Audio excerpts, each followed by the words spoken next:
Okay, so EVOLVE2CARE is focusing on the transitional care, and in general, transitional care is the transfer of patients from one level of care to another or across settings.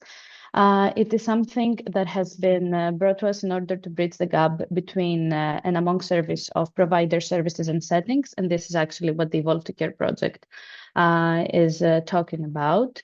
What was the gap that we noticed was whether we can have a link between living labs, the innovation, innovators, researchers, SMEs, and all of that, and transitional care. And this is the basis of the EVOLVE2CARE project. So in order to do that, we are using a matchmaking platform called Axelab that is basically a tool where innovators can post their projects and they can find available living labs who can actually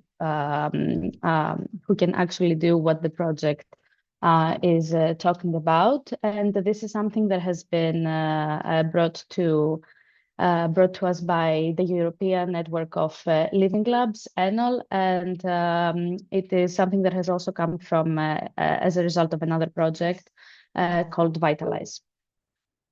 So what is actually happening in Axelab? As I mentioned, it is basically a marketplace where the clients can add the project, living labs can place their bids. So the user can register as an innovator and they can search or upload projects. The living lab only has a role of placing and reviewing the bids. Then the innovator can choose between a selection of living labs who have bid on their project. And just a small disclaimer, the living labs have to be certified by ENOL in order to bid on the project and register on the platform. And then the deal is sealed, the payment is made, and the living labs and the innovators can review. What is happening after they bid on the Axelab platform and they are selected by the innovator is something that is taking place outside of Axelab. And basically, this is the way that we can actually bridge the innovators with living labs, as before the innovator might not even have considered that a living lab is someone that can actually do their work and test their product, for example. So during the EVOLVE2CARE project, we have given vouchers to companies so that we can accelerate this whole process. We have given 10 vouchers of €5,000 to external companies so that they can use the Living Lab services in order to test their products. We had received 44 project requests from the companies and 32 bids from the living labs, while the matched living labs and companies were 18. And from them, we selected the 10 of them. For the selected projects, we can see that the majority of them were TRL 4, while some of them were more advanced and reaching up to TRL 7 or 9. And we had already some predefined use cases, and the goal was to actually address some of them. And the most prevalent use case that we used were the remote monitoring and home-based care. And we were also focusing on inclusive technologies for aging population. The services that were provided through Axelab on the selected projects were co-creation, proof of concept. We had the impact assessment and validation, and there were also some usability testing and small scale, real life testing services that were also provided. The most requested one were the usability testing, which basically involved testing their product. But we can see in general that the majority of cases involved testing their product or doing some co-creation sessions that were provided by the living labs. So throughout this whole process, we can understand that living labs can actually support the innovators so that they can validate their ideas and their products. They can overcome some regulatory, business model, and user validation hurdles that are a lot of the times being met when an SME or a company or a researcher would like to test their product. And we can also perform a more accelerated market readiness. However, we did not only stop there. We had a validated KPI framework that we produced in order to actually validate the results that we had. And this framework was given to several clusters and several working groups so that they can provide their feedback. And we also had the training sessions that are available in the annual Living Labbers Academy platform. One of them was focused more on the living labs, and the other one was more focused for SMEs. Of course, you can check all of them out. They are available online, both the KPI framework and the training sessions, and we would love to hear your feedback in all of them. So that was a brief presentation of the EVOLVE2CARE project, and I would now like to give the word to Dimos so that he can show us how open science and data sharing can actually be implemented in transitional care. Thank you. Thank you. Thank you very much, Anastasia, for your presentation. Just give me a moment to share my screen. Okay, I think you can probably see the screen.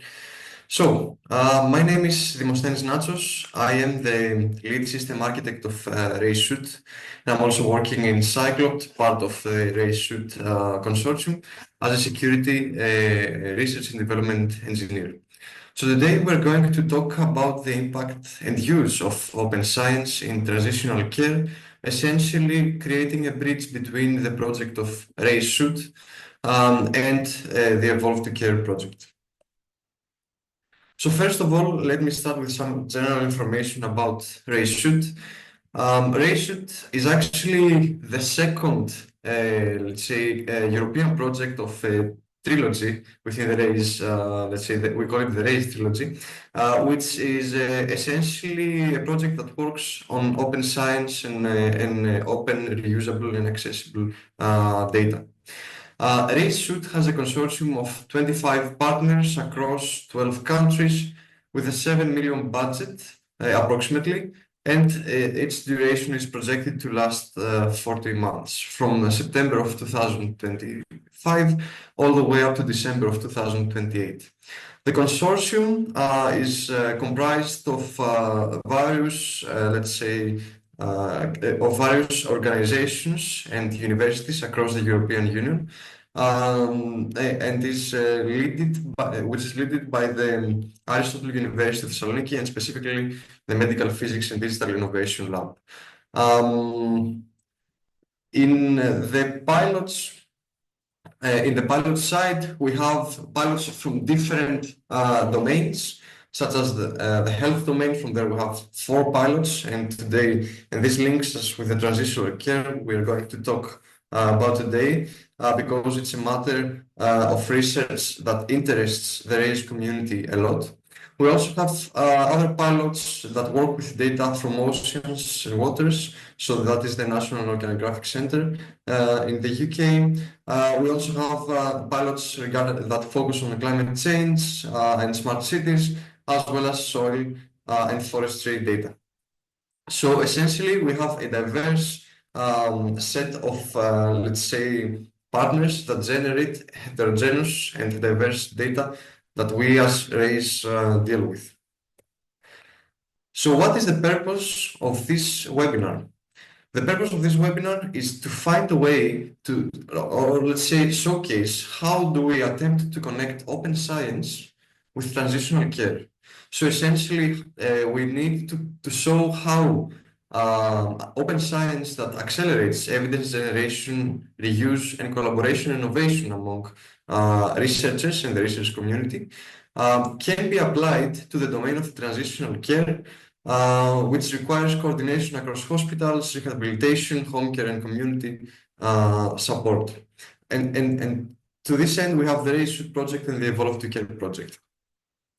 And what, let's say, connects these 2 projects is the common problem that we have identified regarding the modern digital health reality.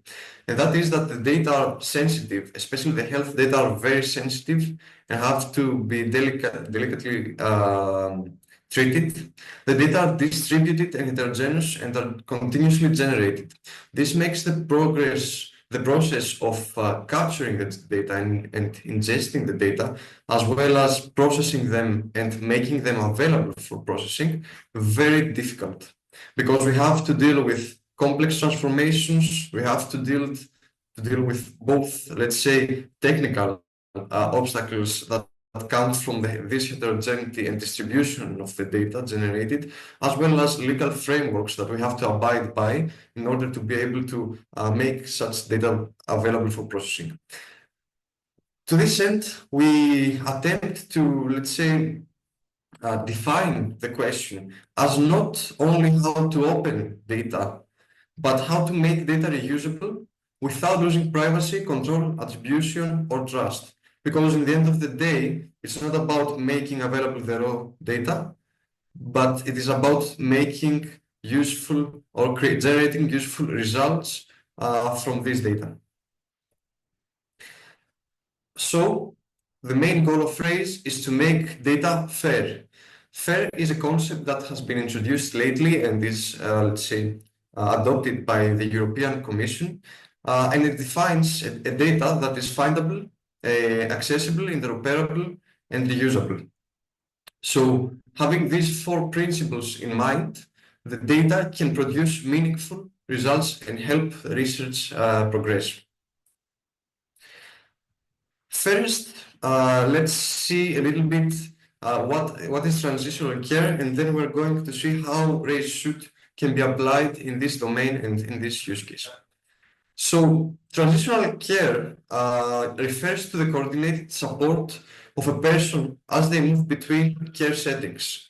For example, a hospital discharge to rehabilitation, to home care, and later follow-up in the community. The important point is that care does not happen in one place anymore. Information is produced across the whole journey. Clinical records in the hospital, in therapy notes, rehabilitation, in remote monitoring and medication data at home, and communication with the caregivers or clinicians are generated. So transitional care is not about, it's not only a healthcare process, it's a continuous it's a data continuity challenge, actually. So if this information remains fragmented, it becomes difficult to evaluate outcomes, improve services, support innovation, or build trustworthy digital health tools. And this is where open science becomes relevant, actually. So in a sense of how do we, not as an uncontrolled, let's say, publication of sensitive health data, but as a way to make data more reusable, interoperable, and trustworthy under proper governance.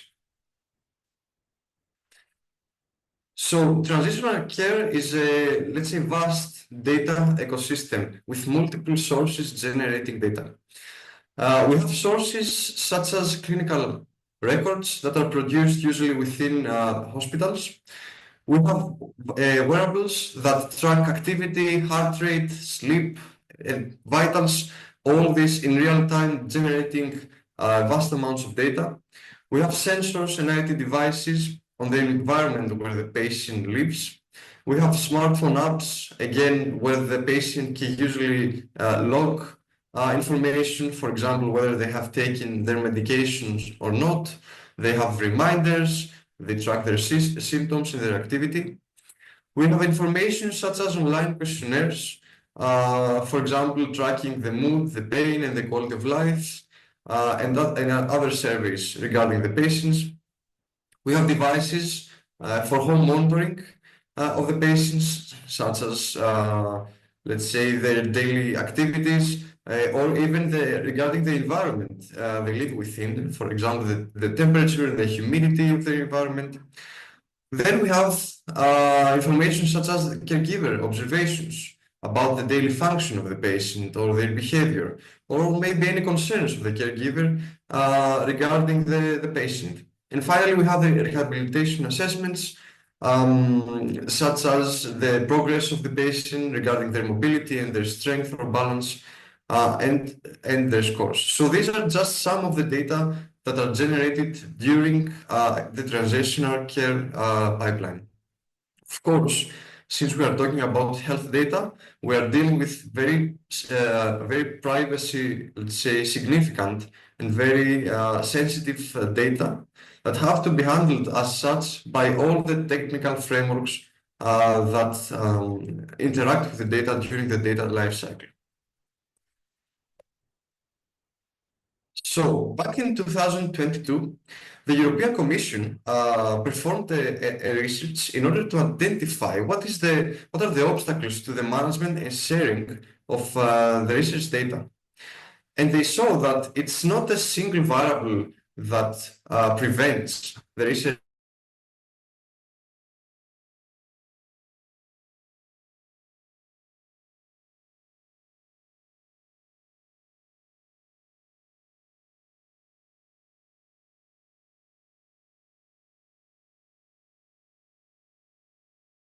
They include time and effort. So when dealing with such, sorry, can you hear me?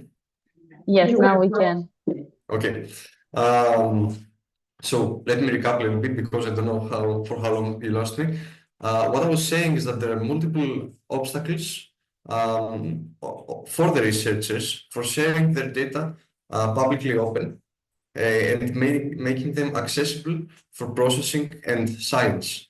And these factors come from different domains, such as financial costs, time and effort that takes for a data set to be processed and maybe made appropriate for releasing.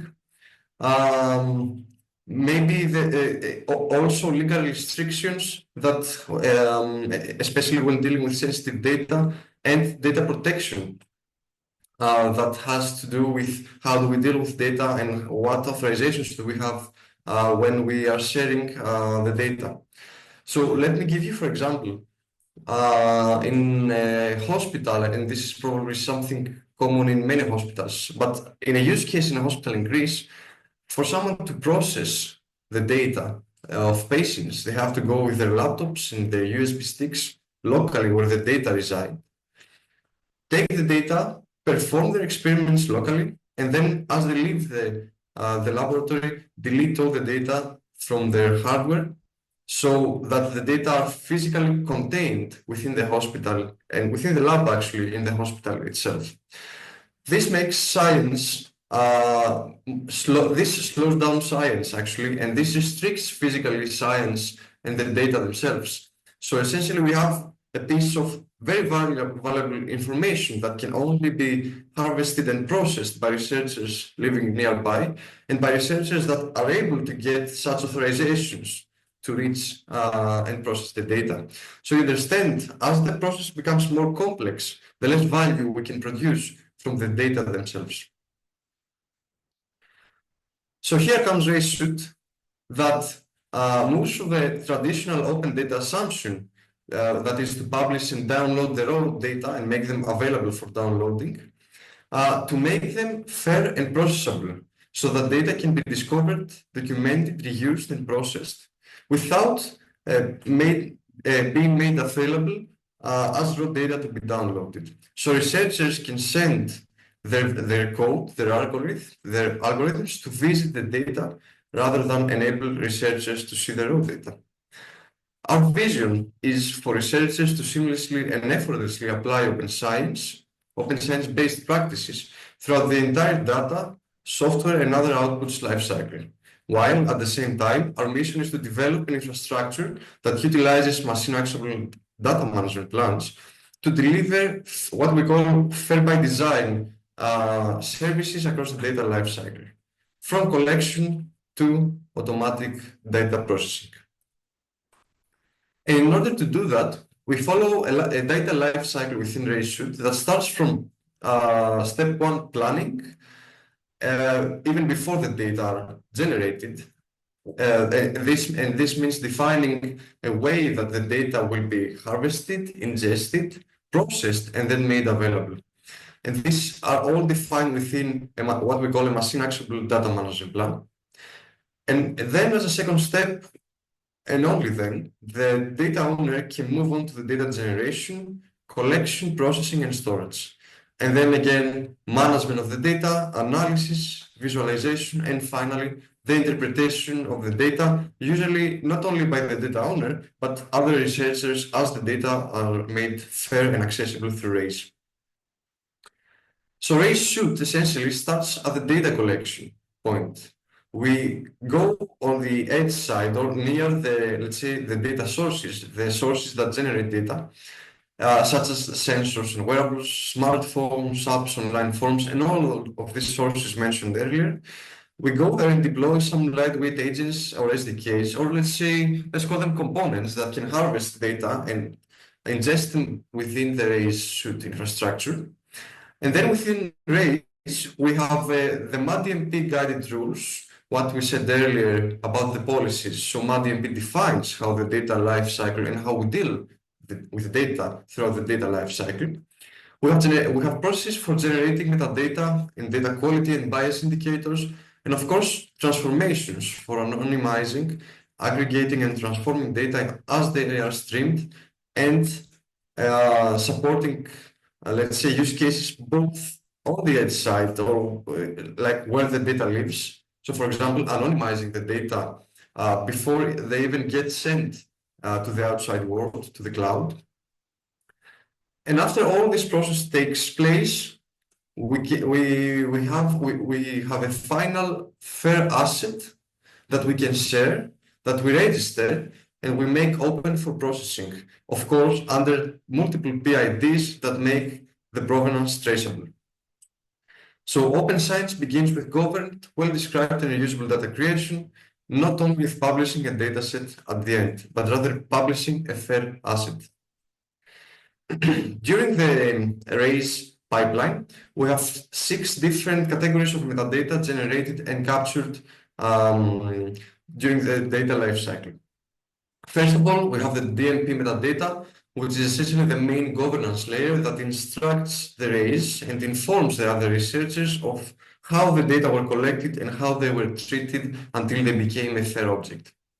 We have data quality metadata and metadata regarding the bias, indicating what is the quality of metadata of the data themselves, how biased are the data on specific categories, and how let's say how viable they could be potentially for a researcher.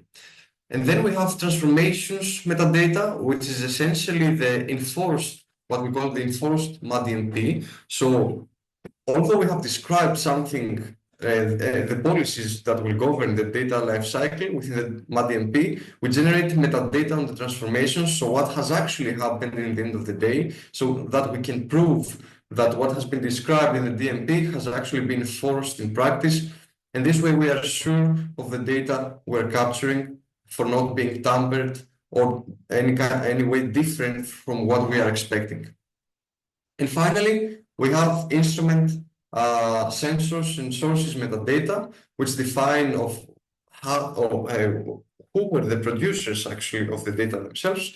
And finally, we have descriptive statistics that provide an early insight to the researchers of what they can actually do with the data and how they can produce value. Now, RAISE-SUITE, as we said, is the second project on the RAISE, what we call the RAISE trilogy, and it builds on top of the EOS RAISE infrastructure. Essentially, RAISE-SUITE is all about designing the governance layer through the MADMP, deploying the SDK and the agent near the data sources to capture data in real time from sensors, from questionnaires, or from all the sources we mentioned earlier, and capture all this information and register them for processing within the RAISE-SUITE infrastructure. On the other hand, RAISE, which is the baseline infrastructure we built upon, is responsible for making data accessible and enable researchers to find datasets and write the scripts and execute the scripts on the data to produce meaningful results, and finally publish the results and the data using traceable ways, using PIDs, so that other researchers can find them, reuse them, and reproduce them actually for proving what is described. For example, a scientific paper has actually happen in reality. So I do not want to go more technical, but the idea of RAISE is that we're building on top of what we call the nodes. So nodes is the place where the data live.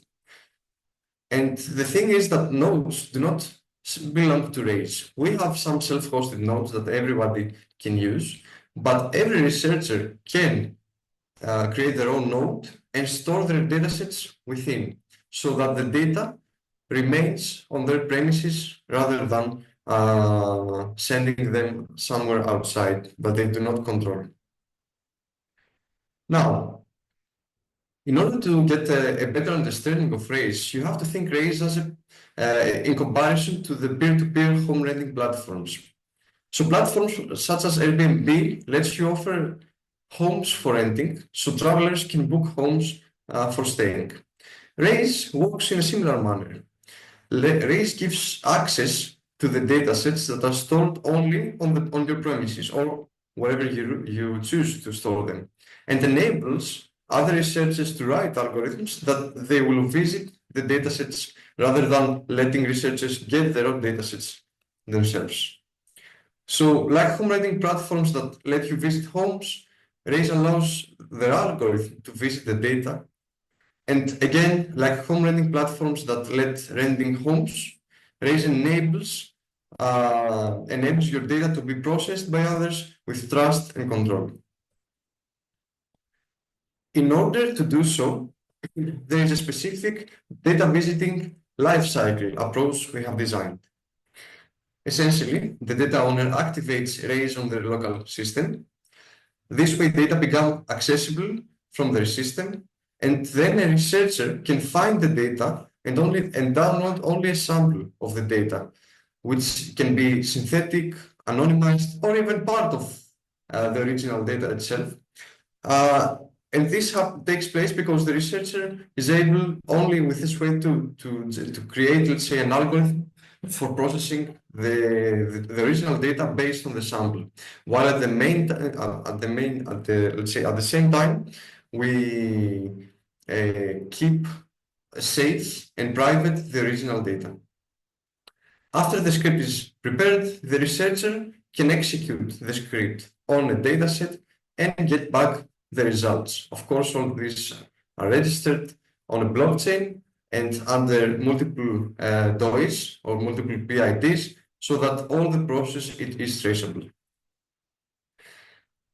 Of course, for all this pipeline to take place, we have to have in mind the security and the privacy and the legal aspects and ethical aspects actually that govern this process.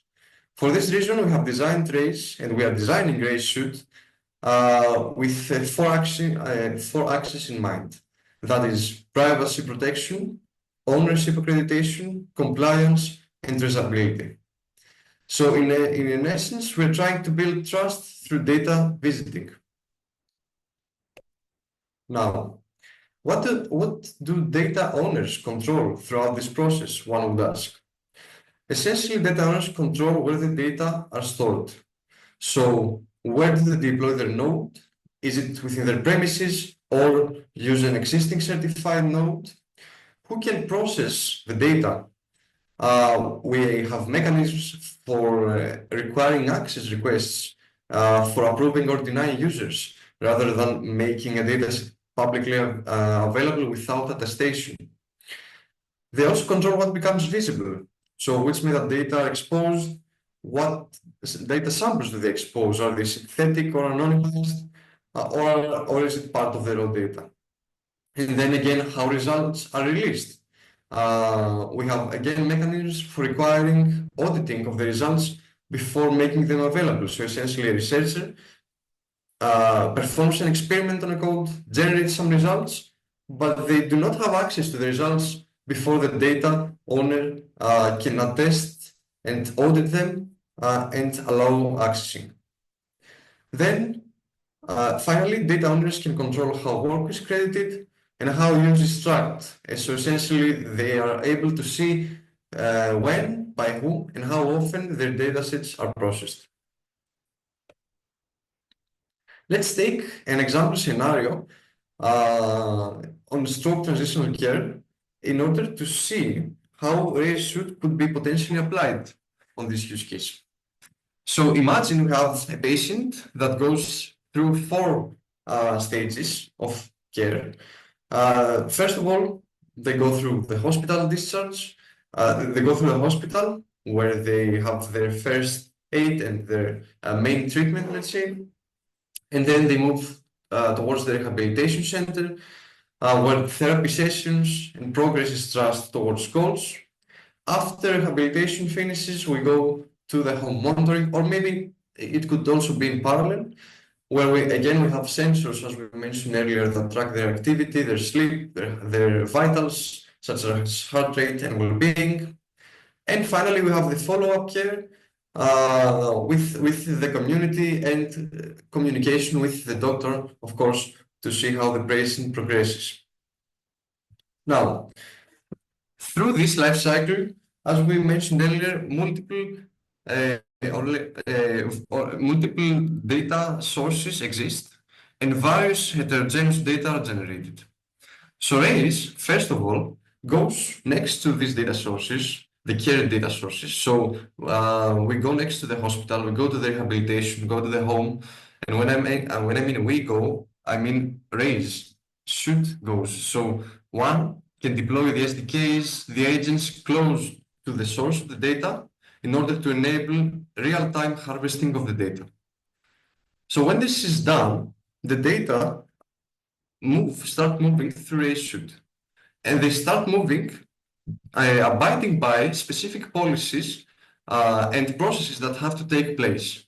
These policies and processes, such as roles and responsibilities and access control, are defined within the MADMP governance layer. Now, while the data move throughout the RAISE-SUITE, they are processed, they are transformed, they are anonymized. And all this generates information and metadata. These metadata are captured in real time and stored within RAISE-SUITE, and then again served in the end of the day with the dataset and are made available with the dataset. And this makes the final data asset fair by design. So other researchers can find it, can access it, can reuse it, and the data themselves are interoperable across systems.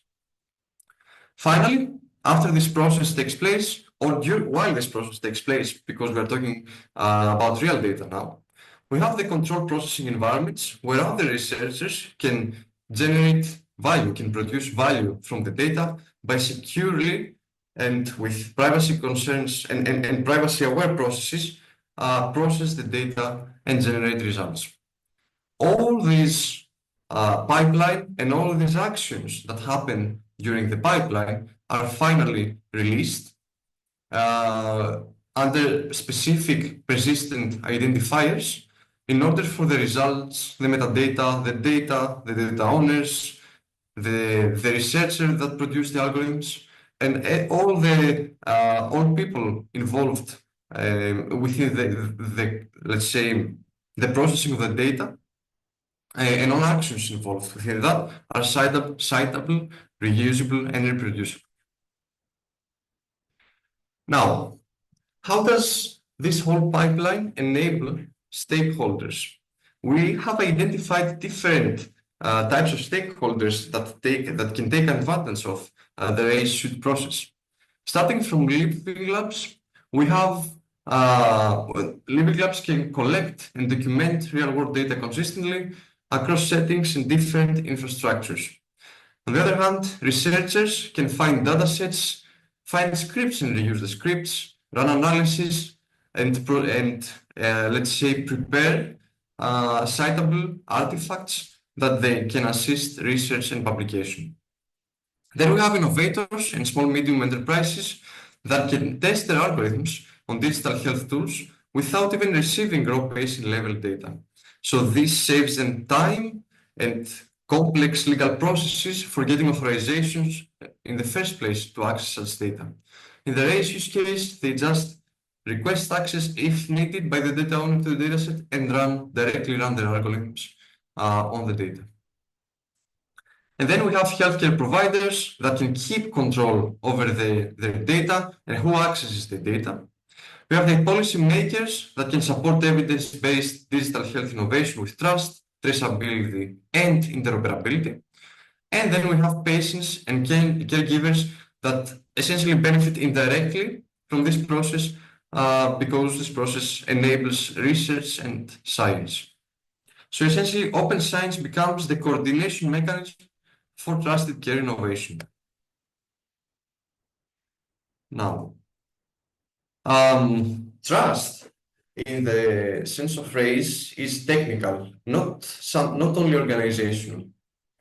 So this is because we have to deal with knowing who requests access and what they are allowed to do, and enforce a policy and protect sensitive fields and anonymize sensitive fields and generate metadata and prove that whatever has been described in the data management plan is enforced is a very complex process, right? So we start from the identity and access control, then we move to the mechanisms that one can apply during the data lifecycle, the metadata, the quality of checks, and the audit logs that we generate during the gathering of the data and processing of the data.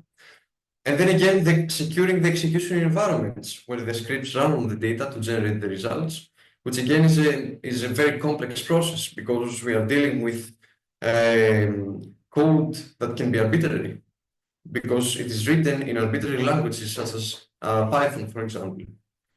And then we have the traceability and PIDs. So whatever we do and however we handle the data, we have to generate logs and PIDs in order to have a traceable log and to know that the data, the final data we have is what we are supposed to have in the end of the day.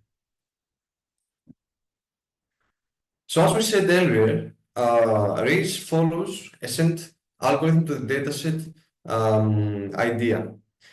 In order to secure this process, what we are doing is we are analyzing every element that gets uploaded to RAISE for malicious and anomalous behavior. So essentially, if we take the use case of the code is uploaded to RAISE, is statically analyzed, and then executed on a sample version or the sample version that is usually open to the public of the data.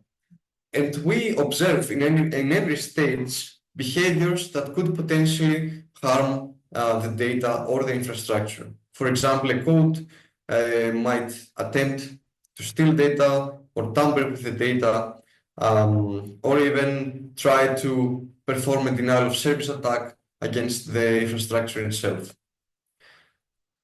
And in order to do so, we follow an end-to-end execution security pipeline with multiple layers of security. I do not want to go very technical here, but the idea is that we add as many layers as possible based on the threat model of RAISE we have identified or the attack vectors we have identified in order to catch as many of the attacks we can. So we have components such as static security analyzers. We use artificial intelligence to assess the risk and assess the code functionally. We have dynamic analyzers that assess the code and the behavior of the code while it is executed. And all of these security measures take place in an allow-deny decision-making process. So if something suspicious is detected, the code never runs on the original data.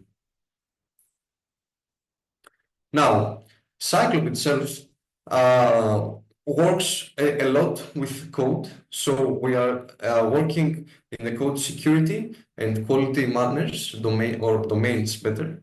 So we attempt to turn the principle of control open science into an operational infrastructure.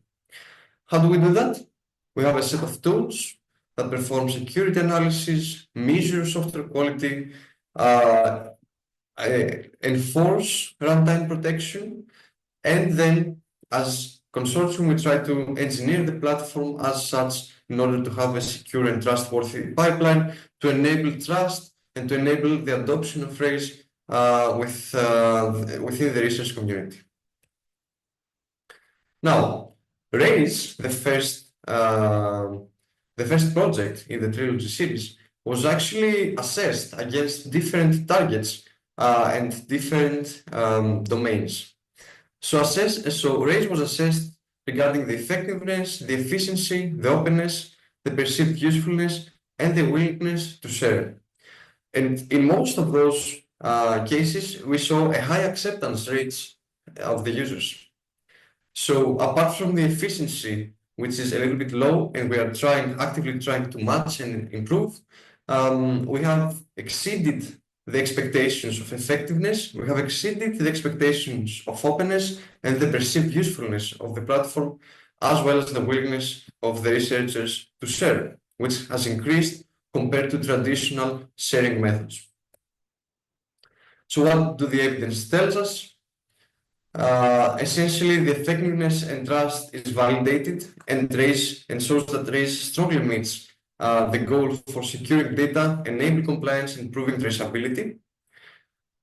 We have an open science attitude shift, which essentially increases the perceived control and reduces the fear of misuse and improves the willingness to share of the researchers. So we essentially tried and we succeeded to address some of the researchers' fears when it comes to sharing datasets openly. And then we managed to make, or let's say, introduce interoperability so that RAISE adoption can scale seamlessly in the existing tool chains rather than bringing or forcing researchers to adopt the RAISE toolchain itself and leave their used or their preferred methods. However, as mentioned earlier, efficiency perception lags behind effectiveness, so we're actively trying to improve that. And we have real-life use cases that actually adopt RAISE. The first one coming from, or let's say one of the most noteworthy, comes from the region of Central Macedonia that actually has adopted RAISE as the means for opening their data to researchers in the innovation ecosystem. And we have signed a memorandum of cooperation within the Aristotle University Thessaloniki that coordinates RAISE and RAISE-SUITE and the region of Central Macedonia. And we are actively talking with the region of Western Macedonia, who will probably be the next candidate for adopting RAISE. So validation comes from the top, I would say. And this means that this is a good factor for us because it means that we have managed to develop a system that enables trust and reduces the time and effort for making data accessible and usable. So let's go to the final takeaways and then we can have some time for questions. The key takeaways of open science, the key takeaways is that open science is in traditional care needs controlled openness, not uncontrolled disclosure. So we do not aim for making data downloadable, making raw data downloadable, but making data accessible and fair by design. RAISE-SUITE starts at the real-world data collection and builds on top of RAISE infrastructure to achieve that. So it's not only about the dataset sharing, but it's about collecting a data and making it a usable asset in the end of the day. And we do that using MADMPs that govern the whole data lifecycle within the RAISE ecosystem, essentially making MADMPs from simple paperwork, transitioning them from simple paperwork into system behavior. So next, we have the data. After we have generated and collected the data, we have a data asset that becomes fair, discoverable, and reusable while remaining protected. We have the data visiting protocol, or let's say the data visiting ideology that enables analysis without exposing the raw sensitive datasets, and all this fosters trust, interoperability, and usability as the real adoption drivers. This is all what I have to say. Thank you very much. I hope I didn't take much of your time, and I'm available for any questions. Dimo, would you like to show also a little bit the platform, like the environment? I will send it also in the chat. So Sure, if anyone wants, they can register. sure. Just give me a second.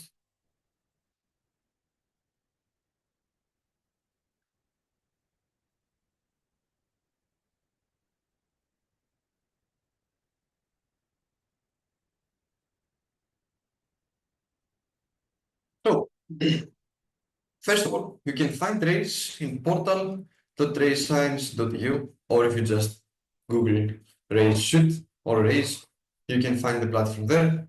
This is essentially the platform. It's a minimal interface for enabling researchers interacting with the RAISE infrastructure. But keep in mind that RAISE is not another data repository or another portal for accessing datasets or writing scripts. It's a brokering infrastructure that brings together data that are stored within the nodes, as we said earlier, and scripts which are prepared by researchers in order to process the data. So for this reason, we have the datasets panel where one can see the data they have uploaded. Of course, these are some of the data I have uploaded on the past, but there is a dataset marketplace here with all the publicly available dataset one can use. So you would see that we have datasets from the regions of Greece, as well as different various domains of datasets. And then you have the scripts field where one can upload the script and the programming language and select the programming languages. We support Python, Node.js, and R at the moment. So after one has a script and a dataset, the dataset could also be from somebody else that they have taken from the dataset marketplace. They can then go ahead and create a project. Let me show you an existing one. For example, this is a project from a paper that I was writing recently. And essentially what I have here are all my scripts, right? And I have the scripts with metrics such as security metrics and different quality metrics on the code itself. And I can download the sample of the script, download the script itself, sorry, because I'm the owner in this case. And then within the project, I also mount my datasets, and then I can create experiments where I essentially select the script, and run it on a specific dataset I will select. So once I click run, raised infrastructure will essentially get the script I have already uploaded, and it had analyzed with the various security and quality analyzers, and check out where the data live, and send the algorithm on the data to be executed within a secure sandbox. And after that, I can, of course, share my results and make them accessible and reusable to other researchers. For example, here you can see I have approved results to be downloaded by other users. So as if I include this experiment in a paper, a reviewer could actually verify that what I described within the paper has actually been done in practice, and the results I showcase exist in reality and are real and not tampered. And then once again, as we mentioned earlier, one can create their own nodes if they want to store the datasets on their premises. However, when uploading a data, you can see that I'm able to select different nodes. These are publicly available. For example, the auth node, which is our main node for storing the dataset, and other nodes coming from pilots and different organizations within RAISE. Again, these are only the public nodes, and we have even more nodes that are private, coming from different researchers that do not that want to keep their nodes and data private and not available to others for uploading datasets. Then we have script access requests. So essentially, as I mentioned earlier, scripts are also valuable assets for us. So it's something that a researcher can share. So if somebody has developed a very a nice prestige, let's say, or novel algorithm, they can make it available and share with other researchers for using. And then again, we have the experiment results approval slide or screen, sorry, where one can actually, if they have uploaded the dataset and have enabled, where is it? Let me show that too. If they have uploaded dataset, made it public, and checked that results approved is required, then each researcher that would run their script on the dataset, they would have first to get approval through the experiment result approval by the data owner for retrieving the results from the RAISE infrastructure. And this is mostly regarding the RAISE concepts. The RAISE-SUITE concepts are now introduced since it is a project that has recently started. Right now we support uploading datasets via the portal. So having, let's say, the prepared CSVs and uploading them here. But in a few months, we will release the RAISE agents in the RAISE SDKs that enable somebody to stream data in real time, maybe from different sensors and different data sources in RAISE, and using the MADMP governance layer, these heterogeneous and real-time data will finally become a fair by design dataset. Yes, I think this is just a very short and brief overview of the RAISE platform and what it can do.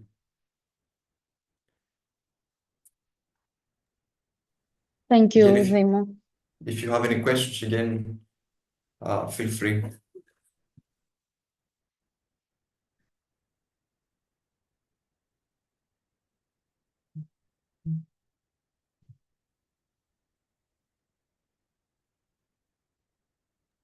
Okay, I see that there are no questions from the audience. Again, Demos is always available for if you would like to ask anything. Thank you very much for the presentation and for the availability.